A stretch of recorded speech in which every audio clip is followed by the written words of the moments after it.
Assalamualaikum warahmatullahi wabarakatuh.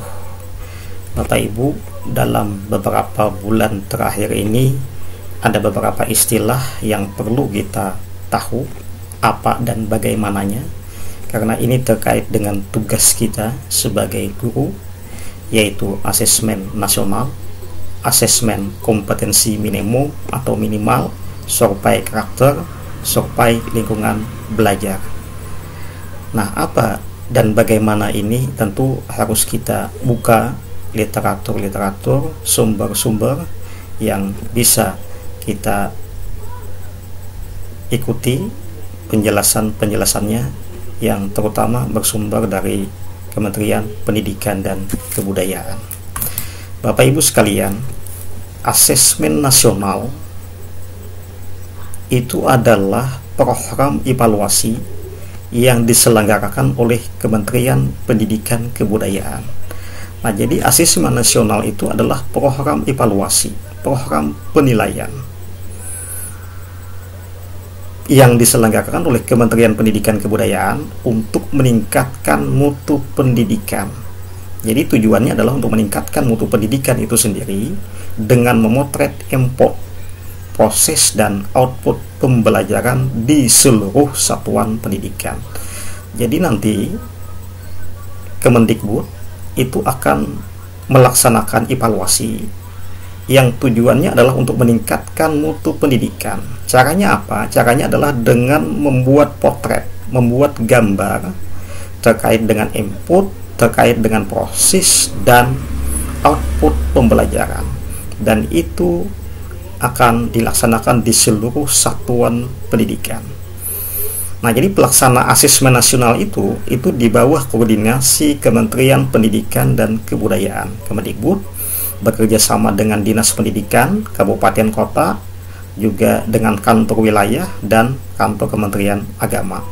Artinya madrasah-madrasah yang ada di bawah Kementerian Agama akan juga melaksanakan asesmen nasional ini, apalagi sekolah yang berada di bawah Dinas Pendidikan. Nah, asesmen nasional itu tidak untuk melakukan pemeringkatan, jadi tidak untuk lulus tidak lulus.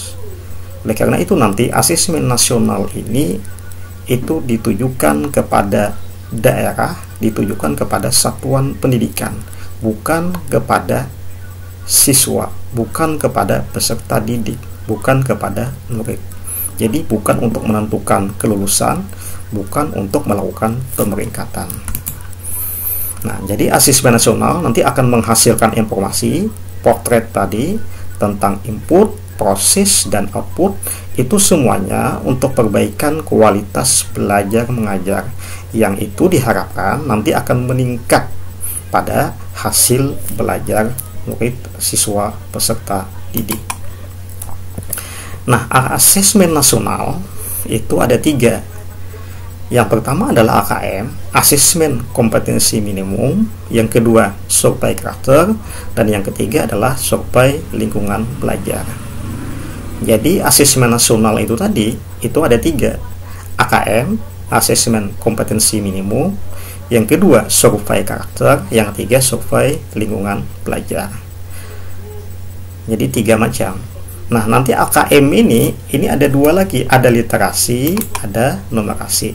Jadi yang namanya AKM, yang 3 tadi, asesmen nasional ada 3, salah satunya adalah AKM.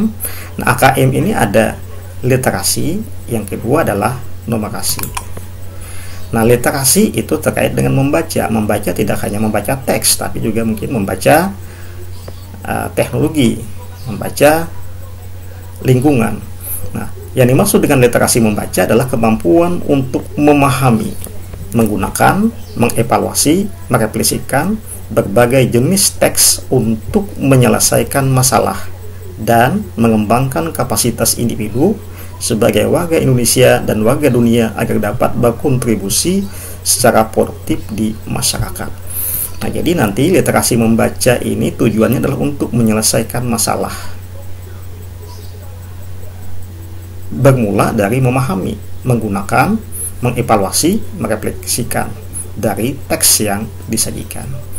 Nah, kemudian kalau numerasi itu kemampuan berpikir menggunakan konsep, prosedur, fakta, dan alat matematika untuk menyelesaikan masalah sehari-hari pada berbagai jenis konteks yang relevan untuk individu sebagai warga negara Indonesia dan dunia.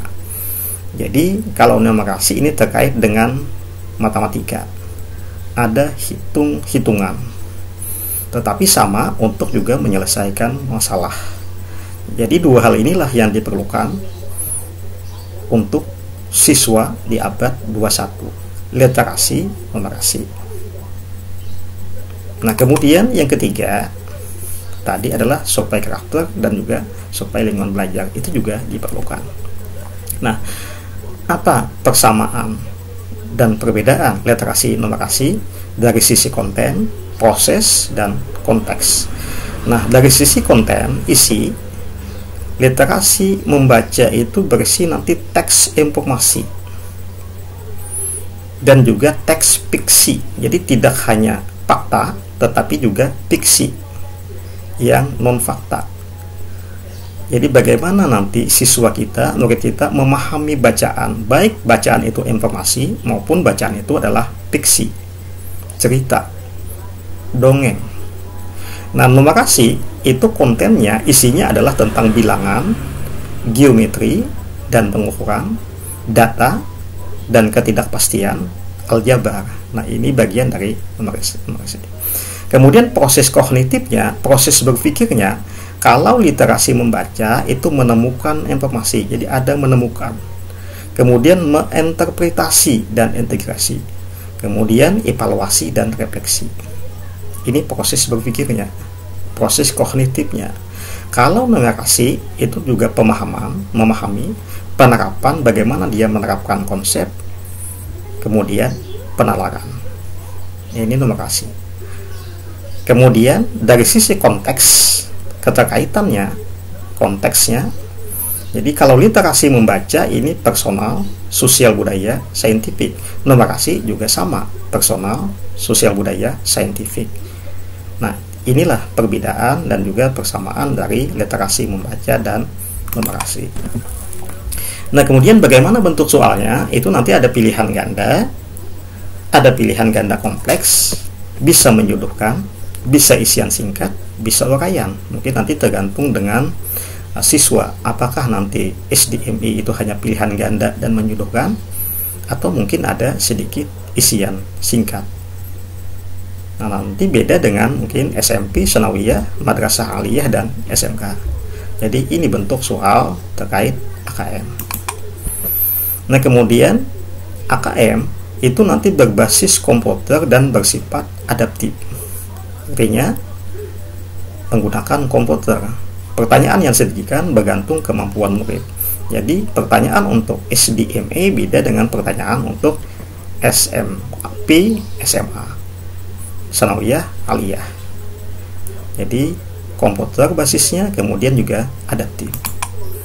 Nah, peserta AKM, asesmen kompetensi minimal yang literasi numerasi tadi, itu adalah seluruh satuan pendidikan yang ada di Indonesia, dari SD, MI, SMP, Sanawiyah, Aliyah, SMA, SMK, Madrasah Aliyah Kejuruan, Madrasah Aliyah Keagamaan, semuanya nanti mengikuti AKM. Tetapi tidak semua murid, ada kelas-kelas tertentu. Contoh untuk SDMI ada di kelas 5. Nah, tidak semua murid, tapi kelasnya ada ditentukan, yaitu kelas 5. Nah, pemilihan sampelnya acak. Artinya murid kelas 5 SDMI nanti kalau lebih dari 30, maka hanya disertakan 30 siswa. Kalau kurang dari 30, maka mungkin semua. Jadi kalau siswanya ada 60, maka acak nanti dari 60 itu hanya 30 siswa yang mengikuti AKM. Nah, yang kedua, sesudah AKM nanti ada lagi survei karakter. Nah, ini dikerjakan oleh murid untuk mendapatkan informasi hasil belajar sosial emosional. Jadi survei karakter ini nanti diikuti oleh siswa juga yang menjadi sampel tadi. sekitar 30 siswa. Nah, ini isi dari survei karakter, yaitu terkait dengan profil pelajar Pancasila. Jadi apakah siswa kita sudah menggambarkan sebagai pelajar Pancasila, yaitu beriman dan bertakwa kepada Tuhan Yang Maha Esa, berakhlak mulia, berkebinekaan global, bergotong royong, mandiri, bernalar kritis, kreatif.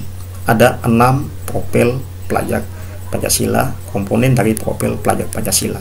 Meskipun ada kritikan, kenapa tidak dimasukkan cinta kepada tanah air atau nasionalisme. Tapi kita tidak membahas itu. Yang jelas profil pelajar Pancasila ada 6 macam ini. Kemudian untuk survei karakter tadi itu mengukur sikap, kebiasaan, nilai-nilai sebagai hasil belajar non-kognitif yang terkait dengan profil pelajar Pancasila tadi. Nah, kemudian survei lingkungan belajar ini juga dilaksanakan selain AKM, survei karakter, juga survei lingkungan belajar. Nah, ini juga diikuti oleh siswa, juga diikuti oleh guru dan juga kepala sekolah atau kepala madrasah. Survei lingkungan belajar ini mengukur kualitas pembelajaran dan iklim sekolah, iklim madrasah yang menunjang pembelajaran. Jadi nanti ada survei, ada semacam angket yang bentuknya juga online berbasis komputer yang diberikan kepada satuan pendidikan. Nah, di sini dijelaskan murid mengikuti asesmen kompetensi minimum atau AKM, survei karakter, dan survei lingkungan belajar. Jadi kalau siswa itu mengikuti ketiganya, AKM, literasi, numerasi dia ikut, survei karakter juga dia ikut, survei lingkungan belajar juga ikut. Yang sampel tadi. Nah, untuk guru dan kepala sekolah, kepala madrasah hanya mengikuti survei lingkungan belajar. Jadi guru dan kepala sekolah ini hanya mengikuti survei lingkungan belajar. Kalau siswa, peserta didik itu ketiganya, AKM, literasi, numerasi, survei karakter, dan juga survei lingkungan belajar. Jadi anak mengikuti ketiganya. Nah, ini jumlah maksimal responden. Jadi kalau murid SDMI 30, ini maksimal. Jadi bisa 25 sesuai dengan jumlah murid di kelas 5. Kalau SMP ini 45, SMA, SMK, MA juga 45. Nah, asesmen nasional ini AKM tadi, literasi, numerasi, ditambah survei karakter dan survei lingkungan belajar, itu dilaksanakan di bulan Agustus 2021 untuk kelas 5 SD dan MI. Artinya kalau anak kita sekarang di kelas 4, maka mereka yang di kelas 4 inilah nanti bila naik kelas menjadi kelas 5, mereka itulah yang mengikuti asesmen nasional. Nah, untuk kelas 11 SMA, mungkin juga SMP itu nanti pada bulan Maret 2021. Jadi sudah dekat untuk SMA, tapi kalau untuk SDMI itu pada bulan Agustus 2021. Jadi masih beberapa bulan ke depan. Artinya murid kelas 5 yang akan datang, bukan 5 saat ini, karena di bulan Juni kita akan kenaikan kelas. Nah, di bulan Agustus nanti dilaksanakan asesmen nasional untuk SDMI. Nah, untuk jenjang SDMI itu hari pertama, jadi ada 2 hari yang dilaksanakan asesmen nasional itu. Yang pertama, hari pertama adalah tes literasi, itu 75 menit. Kemudian ada survei karakter 20 menit, jadi jumlahnya 95 menit. Kemudian hari kedua ada lagi tes numerasi 75 menit juga, survei lingkungan belajarnya 20 menit. Nah, ini untuk SD di bulan Agustus 2021. Cuma kita perlu tahu. Nah, kemudian asesmen nasional itu dilaksanakan menggunakan komputer dan secara daring online. Murid mengerjakan pada sisi dengan jadwal yang ditentukan dan dengan diawasi. Sedangkan guru dan kepala satuan pendidikan mengerjakan survei tadi terkait dengan survei lingkungan belajar itu secara mandiri dengan periode waktu yang cukup panjang. Itu terkait guru dan kepala satuan pendidikannya. Nah, ini ada contoh soal asesmen kompetensi minimum AKM kelas 5 SD. Nah, ini diambil dari paparan materi diskusi rapat koordinasi asesmen nasional pada tanggal 6 Oktober 2020 tadi. Kita baca. Ada dua orang sahabat melakukan perjalanan panjang. Ketika di tengah perjalanan, mereka terlibat dalam suatu perdebatan. Pertengkaran itu terjadi sampai salah satu dari mereka menampar yang lainnya. Sahabat yang ditampar itu berkata apapun, tetapi menuliskan suatu kata di atas hamparan pasir. Tulisan tersebut berbunyi, "Hari ini teman baikku menamparku." Walaupun mereka bertengkar, tapi tetap melanjutkan perjalanan bersama. Saat di perjalanan, mereka menemukan sebuah sumber air dan memutuskan untuk mandi. Namun, malang nasib teman yang ditampar tadi, ia tergelincir dan hampir tenggelam di dalam sumber air tersebut. Melihat itu, tentu saja teman yang menampar tadi menolongnya dan ia pun selamat. "Hari ini teman baikku menyelamatkan nyawaku," ukirnya pada sebuah batu. Teman yang telah menampar dan menyelamatkan nyawanya tadi bertanya, "Mengapa saat aku menyakitimu, kamu menulis di atas pasir?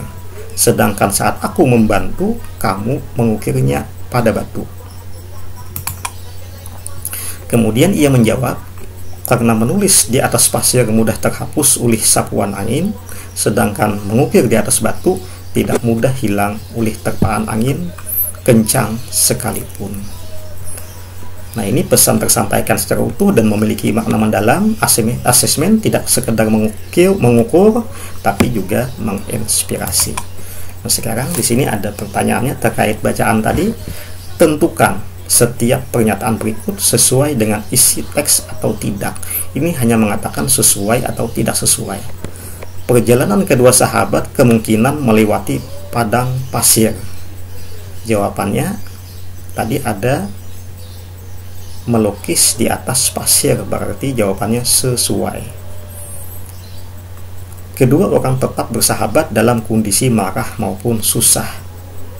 Tadi walaupun mereka bertengkar tetap berdua, artinya mereka tetap bersahabat, berarti sesuai. Jadi kalau anak kita, murid kita memahami bacaan tadi, maka dia akan bisa menjawab ini. Pesan yang baik dituliskan di atas pasir, pesan yang buruk dituliskan di atas batu. Ini sepertinya tadi tidak sesuai, karena yang baik tadi ditulis di atas batu, yang tidak baik ditulis di atas pasir. Ini terbalik. Siswa diuji kemampuannya menginterpretasi isi teks. Nah, jadi inti dari ini adalah menguji kemampuan siswa untuk menginterpretasi, menafsirkan dari isi teks yang sudah dibacanya. Nah, ini ada lagi lanjutannya. Pilihlah pesan-pesan yang merupakan simpulan dari isi teks yang dibacakan tadi. Jangan mengingat kesalahan orang lain terlalu lama. Jangan mengingat kesalahan orang lain terlalu lama. Mungkin ini bisa. Jangan mengingat kesalahan orang lain terlalu lama, karena di pasir tadi kan bisa hilang, bisa hapus. Berarti ini sesuai. Kita pilih ini bisa. Pertemanan sejati akan terbentuk setelah melewati masa perkelahian. Nah, ini tidak mesti. Persahabatan memerlukan sikap memaafkan dan membalas kebaikan. Ini bisa. Jika diberi kebaikan oleh orang lain, harus segera membalasnya. Nah, ini mungkin bisa. Tergantung nanti pemahaman terhadap bacaan. Nah, meskipun di jenjang SDMI, namun siswa diukur kemampuannya merefleksikan serta mengaitkan isi teks dengan hal lain di luar teks. Pada contoh soal di bawah ini adalah mengaitkan dengan isi pantun. Nah, tadi ada teks, sekarang dikaitkan dengan pantun. Cermati pantun berikut, ini pantunnya. Jika ada jarum yang patah, jangan disimpan di dalam peti. Kalau ada kata yang salah, jangan disimpan di dalam hati. Nah, apakah isi pantun tersebut sesuai dengan isi teks yang kita bacakan sebelumnya? Tentu jawabannya sesuai. Ini bila ada yang salah, jangan disimpan di dalam hati. Artinya, keburukan, yang ketidakbaikan itu jangan terlalu lama diingat. Sesuai dengan teks yang sudah kita bacakan tadi, maka pilihannya adalah sesuai. Nah, inilah contoh-contoh dari pertanyaan atau nanti soal dalam asesmen kompetensi minimum. Nah, kemudian ini ada lagi, berikan bagian dari isi teks yang mendukung jawabanmu. Nah, ini ada sedikit uraian atau isian singkat, karena tadi bentuk AKM itu bisa pilihan ganda, bisa uraian, bisa isian singkat. Nah, ini berikan bagian dari isi teks yang mendukung jawabanmu. Jadi nanti ada kalimat-kalimat yang dari isi teks di atas tadi yang itu merupakan mendukung jawaban siswa. Jadi kutip di sini diambil, diletakkan di sini. Nah, literasi membaca dan numerasi, kompetensi yang dinilai mencakup keterampilan berpikir logis sistematis, keterampilan bernalar menggunakan konsep serta pengetahuan yang telah dipelajari, serta keterampilan memilah serta mengolah informasi. Jadi kalau anak SD MI kelas 5 itu sudah bisa berpikir logis sistematis, menggunakan konsep dan juga memilah serta mengolah informasi. Itu bisa. AKM itu menyajikan masalah dengan beragam konteks. Jadi nanti ada masalah, konteksnya beragam, yang itu diharapkan mampu diselesaikan oleh murid menggunakan kompetensi literasi membaca dan numerasi yang dimilikinya. Nah, AKM ini dimaksudkan untuk mengukur kompetensi secara mendalam, tidak sekadar penguasaan konten. Jadi tidak hanya penguasaan memahami itu saja, tetapi mendalam artinya bisa mengaitkan, bisa memilah, bisa mengevaluasi, bisa menalar, dan seterusnya. Itu AKM. Nah, demikian, terima kasih untuk penjelasan kita kali ini. Mohon maaf bila ada kekurangan. Billahi taufiq wal hidayah. Wassalamualaikum warahmatullahi wabarakatuh.